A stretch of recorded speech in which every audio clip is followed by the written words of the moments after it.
Well, joining us on the program tonight to debate whether the government now needs to give in and at least hold a more meaningful dialogue with the students, or whether the students have taken this too far. We've got filmmaker Kiran joining us tonight from Mumbai. Panag also joins us this evening from Mumbai. Also with us, Sanjay Kaul, spokesperson of the BJP, and Neel Manikant, who is a student of the FTII, who's been part of the protest there in Pune. Kiran, to you first. Let me just take to you what Shyam Benegal was saying. He believes that the only way this deadlock is going to be resolved is if the students go and talk to Gajendra Chauhan and at least give him a chance. He thinks in a sense that Gajendra Chauhan is being prejudged. He may not have the credentials, he says, but maybe he's capable. How do you feel? My thought on this, Nidhi, is that if he had shown the possible intention and given us an idea of what he intends to do at the center, maybe there was something to think about. But the fact is that the students need to feel inspired by their leader. They need to feel that the person leading the institute is someone with the right intentions, with the right credentials, who's also capable of doing possibly an administrative job as well as looking at the creative side of things. And so far, I don't know whether he's had that kind of experience, and of course none of us have anything personal against Mr. Chauhan, but I think this does reflect on our government and the fact that they've chosen to put someone in this place who doesn't necessarily have the credentials nor has shown previous capability of doing a job of this kind is something to be very concerned about. And I think it is a sort of a trend that we are seeing in many institutions, and that makes a lot of us worried. So you see it as a trend. You believe, in other words, that there is a kind of an agenda here, that the government is deliberately trying to put its own people, as it were, people loyal to the party, to the RSS, in various institutes. That's what you're saying? Well, we've seen it in other positions as well. We've also seen, for us when it comes to the film industry, we've seen Mr. Nilani being chosen as head of the Censor board. There was a lot of debate about that, about the choice of Mr. Nilani and whether it was the best choice made. There are other institutions that have been complaining of similar appointments. So I think it's important that the government step up and address these concerns, because at the end of the day, we are a democracy, and people who are part of all these institutions have a right to express their views and engage with the government. Of course, we would very much like to do what Mr. Benegal suggests. A dialogue would be very welcome, but from what we can tell, the government isn't really engaging with the students at all. Let me take that to Panag. Gul, do you agree with that? Do you feel that there is a reluctance on the government's part to have a meaningful dialogue on this? There was a group of people that did go, a delegation that did go to meet the INB ministry some time ago. But do you think it's essentially now boiled down to an ego issue, that the government's not willing to budge? Nidhi, I think the genesis of this problem lies in the fact that there is no institutional mechanism to choose the chairperson. It's always been an arbitrary executive decision, and because there has never been an institutional framework, while you can have subjective criteria such as capability, in a creative field like this, it is always subjective. And credentials, of course, are even more credentials as are qualities like eminence and credibility and merit. Now, because we lack a fundamental structure and a framework to choose this head, this chairperson, these issues are coming up. That's the first point. The second point is that let's not kid ourselves and let's not be naive. Every government will appoint people that are its sympathizers, its supporters, its affiliates in positions that it has direct control over the appointments of. However, in the past, we have seen very eminent people head the FTII. I'm not going to speculate on their political leanings, but the fact remains that every government, everywhere, and it's something which is practiced very much across democracies, every government will bring in people that it's comfortable with, and the previous governments have done that for years and years and years.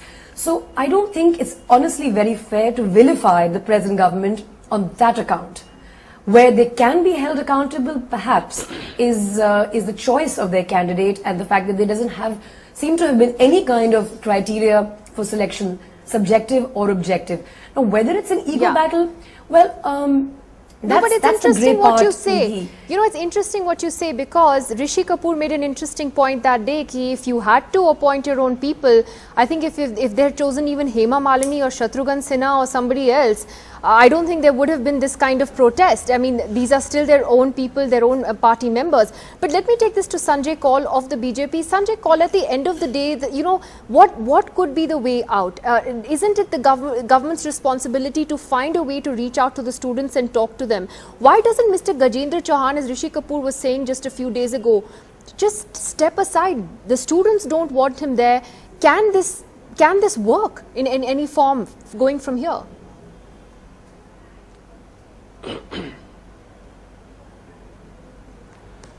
Okay, I think the larger point I'll come to in a bit, but I do agree with the panelist who spoke just before me. If I got it right, I think it was Ms. Panag. I think she made two solid points. One is that the appointment of such at such posts has always been the domain of government. To start quibbling about that now would be completely unfair to the process that we have been completely comfortable with over so many years. Number one. Number two, I think the other panelist who spoke about him was disingenuous in the sense that while everybody keeps saying there's nothing personal against Mr. Gajendra, but they rip him apart by saying he has neither the capacity nor the credibility. I think this is erroneous for various reasons. And I don't even agree to the idea that Mr. Benegal, although he's being a gentleman, suggesting there'll be a dialogue. I mean, how can you have a dialogue between a party which says that the other party is useless, should be removed? The dialogue is not going to be possible under these terms in the first instance. In the other instance, there is no question of a dialogue for the simple reason that this is not a popularity poll. This is not an election that the students of FTII will participate in.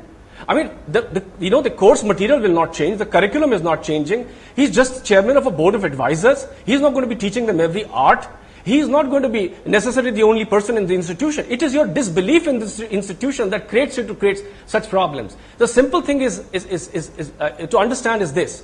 This is the choice of the government, and in tradition, this should be accepted. The kids have to go back to do what they were coming there to do and to learn what they have to learn. It's not their business to start disputing the principles they are going to have. If this starts becoming a trend, then nothing is going to work. Now, the issue is at a different level. It may be whether should he talk to people, should he not talk to people. I mean, I don't think that's what they are there for. The question is, what has the FTII produced for so many last years? I mean, Mr. Benegal still remembers Sanjay, look, that's a separate point, and I'll come to that. So, on the issue of FTII's problems, you make a very valid point. But let me ask you, I mean, what does that mean? Okay, if the government's decided, then that's that. We are also a democracy, and if you have a situation where students are protesting, they are unhappy with the choice of the chairman, isn't it imperative to have a dialogue? That is what democracy is all about. It's not that, well, you just have to accept our choice and, tough, deal with it. I mean, does there need to be some kind of communication?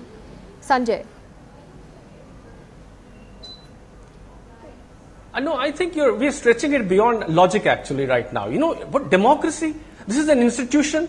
There is a principal, there is a governing council. You come there to study, you earn your degree, you leave.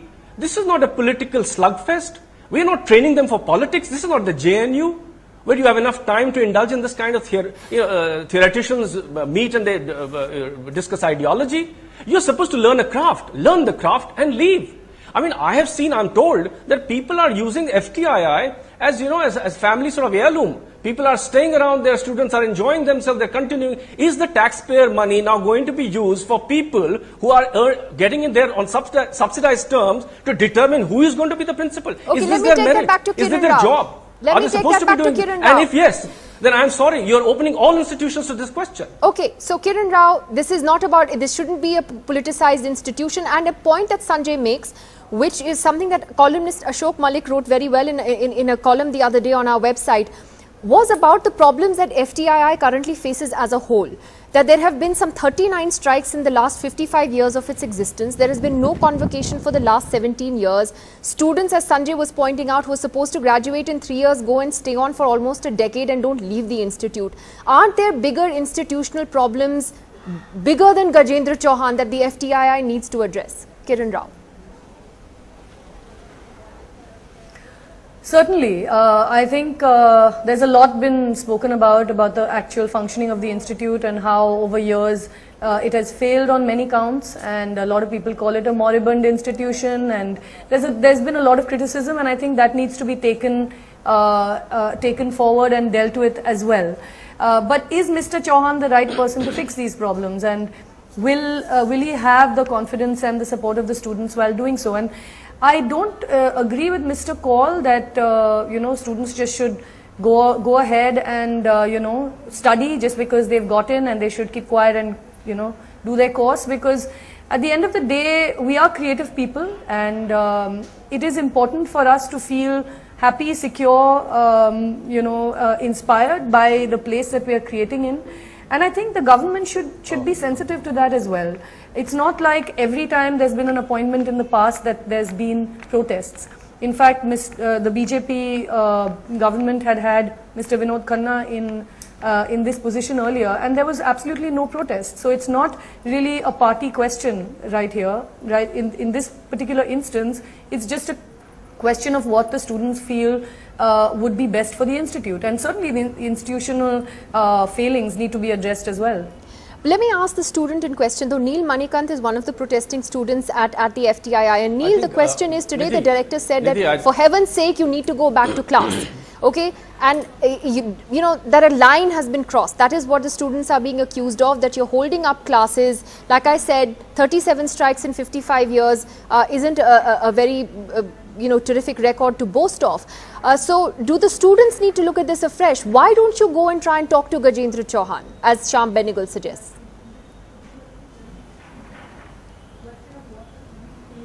Okay. Yeah, so I would like to respond to Mr. Benegal first. Our protest or our struggle is not towards a particular person. We are not questioning capability of Mr. Gajendra Chauhan.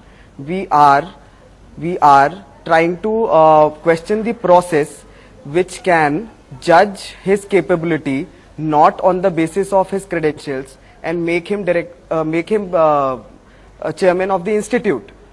Also, the other members in the panel, they have also come through a process which the government has followed. We are questioning that process through which Mr. Gajendra Chauhan and all these people have come to govern the institute. But Neil, also, yeah, go ahead. Hello. Go ahead. Also, yeah. Nidhi.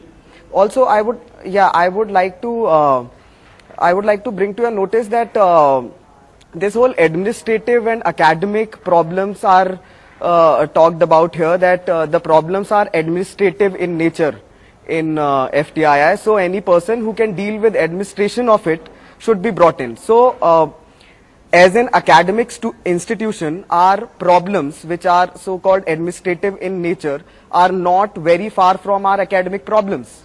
We are struggling with analog to digital shift.